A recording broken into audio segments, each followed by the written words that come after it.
میری عادت ہے کہ تفسیریں بہت بڑی بڑی ہیں اور آج کے زمانے میں ان سے روشنی ملنی بہت ڈھونڈنا پڑتا ہے، تو اللہ مجھے توفیق دیتا ہے، میں الفاظ پہ غور کرتا ہوں، پھر ان کو لغت میں دیکھتا ہوں، اس سے کچھ سمجھ میں آ جائے تو بیان کر لیتا ہوں۔ میں نے کہا یہ خدا کا مطلب دیکھنا چاہیے، کتنے مطلب ہیں؟ تو وہ لغت میں دیکھا ایک مطلب جو بہت خوبصورت لگا، خدا سمندر میں پہاڑ کی ابھری ہوئی چوٹی کو کہتے ہیں جو دھوپ سے روشن ہو جاتی ہے۔ عرب سمندر سے ڈرتے تھے، باہری سفر بہت کم کرتے تھے، اس وقت نہ کمپاس اور نہ کمپیوٹر، رات کو ستاروں کو دیکھ کے اور دن میں انہوں نے یہ چوٹیاں مقرر کی ہوئی تھیں کہ یہ جو چوٹی ہے یہاں سے جدہ کا راستہ ہے، یہ جو چوٹی ہے یہاں سے عقبہ کا راستہ ہے، یہ جو چوٹی ہے یہاں سے یمبو کا راستہ ہے، یہ جو چوٹی ہے یہاں سے عدن کا راستہ ہے۔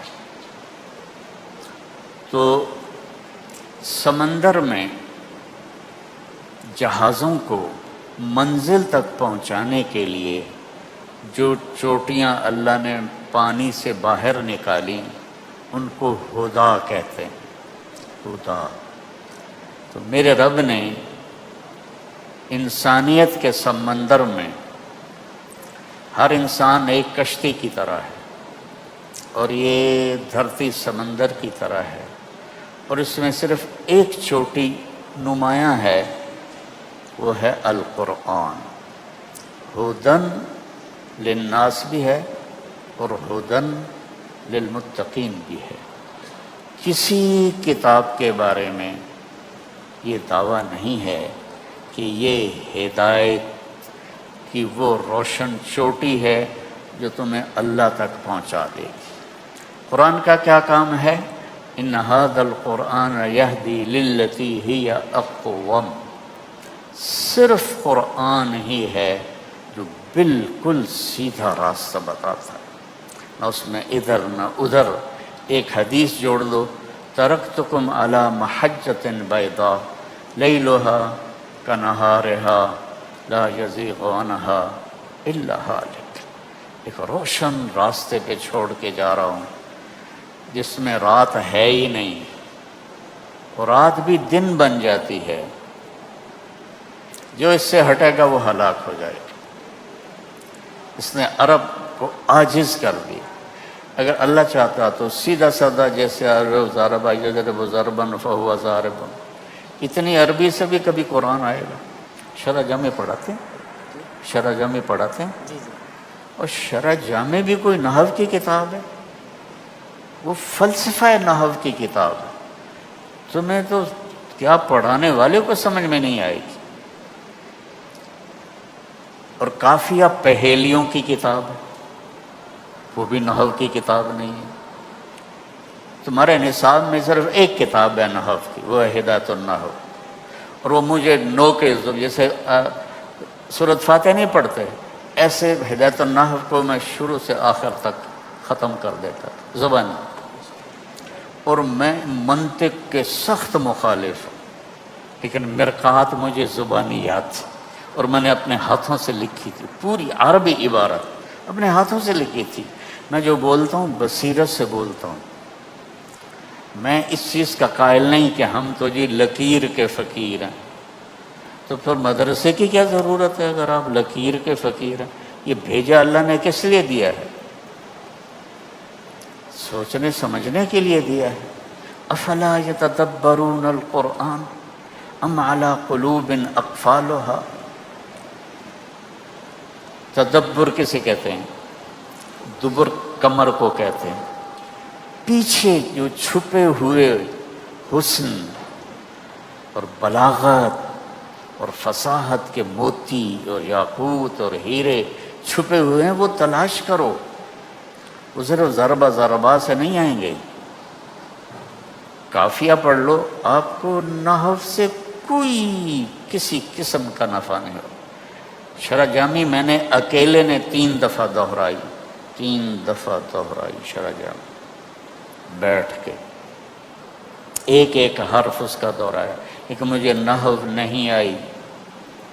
وہ فلسفہ نحو ہے۔ نحو کیا ہے؟ من للابتدا و الی للانتہا، نحو ختم ہو گئی۔ اب وہ جامی صاحب نے حاصل محصول حاصل محصول، آپ کو پتہ ہے مولانا باجی روحانی رحمۃ اللہ نے اتنی موٹی کتاب لکھی ہے حاصل محصول پر۔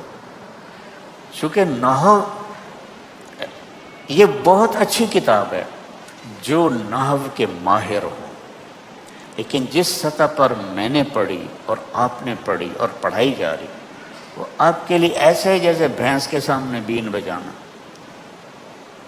کچھ بھی نہیں پتہ چلتا۔ اور یہ تو ہمارے پاس وہ اسباب ہیں جس سے ہم قرآن کے حسن سے پردہ اٹھاتے۔ ایک 1940 کے آس پاس کا واقعہ ہے۔ مصر میں ایک بہت بڑے عالم تھے علامہ ادیب کامل، تو انگلینڈ میں ایک عربی کانفرنس تھی، وہ اس میں تشریف لے گئے۔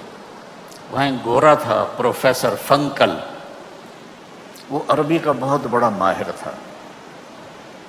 تو وہ کہنے لگا شیخ ادیب آپ جیسا عربی دان بھی کہتا ہے کہ قرآن اللہ کا کلام ہے۔ تو انہوں نے دلائل نہیں دیے، کہنے لگے میں تمہیں ایک قرآن کا مضمون بتاتا ہوں، اس پر 10 جملے تم لکھو اور 10 میں لکھوں گا، پھر میں تمہیں قرآن سے سناؤں گا کہ قرآن کیا کہتا ہے۔ کہا ٹھیک ہے۔ کہا لکھو جہنم بہت بڑی ہے، اس پر 10 جملے لکھو اور 10 میں بھی لکھتا ہوں۔ ٹیبل پر بیٹھ کے تو علامہ ادیب کامل رحمہ اللہ نے 10 جملے اپنے استعداد کے لکھے، فنکل نے 10 اپنے لکھے، پیپر پہ رکھ لیا، میز پہ رکھ لیا۔ فرمانے لگے اس سے بہتر لکھ سکتے ہو؟ اس نے کہا نہیں۔ فرمایا میں بھی نہیں لکھ سکتا، اب تمہیں قرآن سے سناؤں قرآن کیا کہتا ہے؟ میں کہا ہاں۔ تو قرآن کہتا ہے یوم نقول لجہنم هل امتلأت وتقول هل من مزید، تو اس کا ایسے مقل ہاں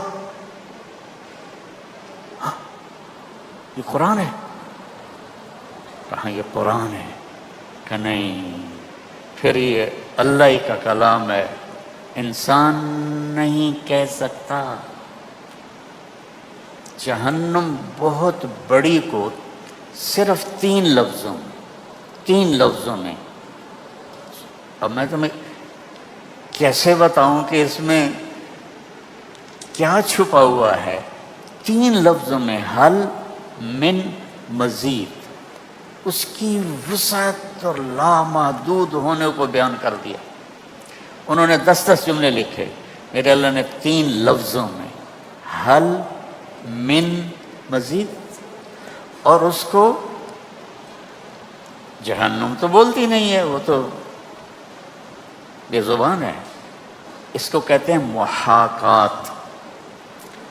بلاغت کا یہ قاعدہ ہے محاکات، حکایت سے ہے، کسی بات کو اس طرح پیش کرنا کہ وہ تصویر بن کے سامنے آ جائے، اس کو محاکات کہتے ہیں۔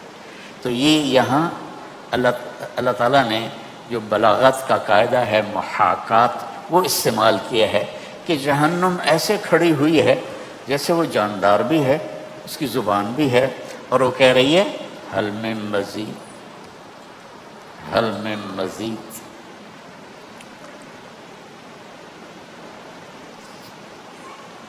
میں اب کیسے اپنا دکھ بیان کروں کہ میرے رب نے کیا خوبصورت قرآن ہمیں دیا، اور ہم فقہ فقہ فقہ فقہ فقہ۔ رائمنڈ میں داخل ہوئے، پہلے بہشتی زیور، اس کے بعد جناب منیت المسلی، پھر نور العیزا، پھر قدوری، پھر کنز، پھر ہدایہ، پھر شرح وقایہ، پھر حسامی، نور الانوار، اتنی کتابیں فقہ کی۔ فقہ تو ایک قانون ہے، وضو کے 4 فرض ہیں، کوئی یہاں حرکت ہوئی ہے؟ ان فی الجنت حورا، جنت میں ایک حور ہے، اذا ضحکت سطع نور من صغرہا، وہ مسکرائی اور اس کے ہونٹوں سے نور نکلا، پوری جنت میں چھا گیا۔ تو جنتیوں نے کہا واہن لہذا النور، ارے بھائی یہ نور کیسا ہے؟ تو فرشتوں نے کہا ایک حور ہے جو خامند کے سامنے مسکرائی ہے، اس کے دانتوں کا نور ہے جس نے جنت کو روشن کر دیا۔ اب مزہ آیا؟